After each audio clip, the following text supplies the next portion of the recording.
Onu 2 dəfə öldürmək istədilər. Oğlu repressiya qurbanı oldu.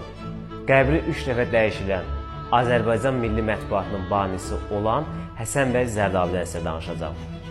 Həsən bəy Zərdabi mədrəsədə oxusa da ilahiyyata marağı olmayıb. Buna görə atası onu Rus məktəbinə qoyub. Məktəbi bitirdikdən sonra Moskva Dövlət Universitetinə təhsil almağa yollanır. Universitetin rektorunun qızına aşiq olur.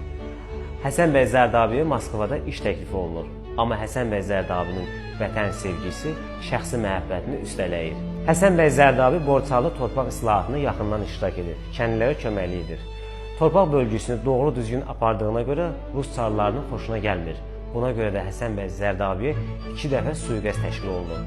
Sui-qəsdin qarşısını isə Tiflisdə qulluq edən Mirzə Fətəli Axundovun səyi nəticəsində alınır. 1875-ci il 22 iyun tarixində Bakıda Əkinçi adlı qəzetin ilk buraxılışı, Abbasqulu Ağa Bakıxanovun kiçik qardaşı, Rus ordusunun general-mayoru Abdullah bəy Bakıxanovun maliyyə dəstəyi ilə çap olunur. Beləliklə, Azərbaycan mətbuatının əsası qoyulur. Adının Əkinçi seçilməsi isə təsadüfi deyildir.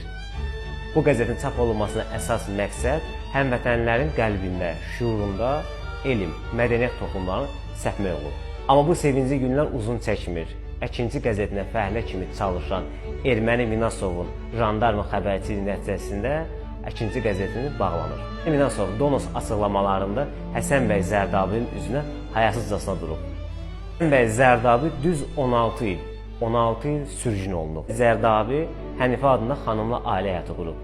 O bu evliliklə də bir ilkə imza atır. Belə ki, bu evliliklə Həsən bəy Zərdabi gənclərin azad bir şəkildə valideynlərin icazəsi olmadan evlənmələrinin demək olar ki, əsasını qoyub. Həsən bəy Zərdabinin bu evlilikdən 4 qızı, 2 oğlu olub.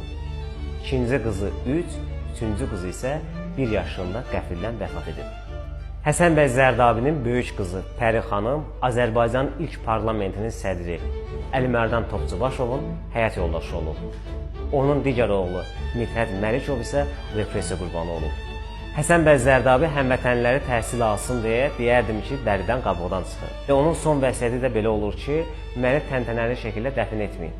Dəfnimə xərclənən pulu Azərbaycanlı tələbələrin təhsilinə yatırılsın. 1907-ci il 28 noyabr tarixində böyük mütəfəkkir Həsən bəy Zərdabi bu dünya gözlərini əbədi yumur.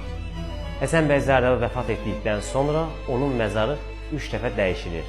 Sonuncu dəfə layiq olduğu yerdə, Fəxri Xiyabanda dəfn olunur.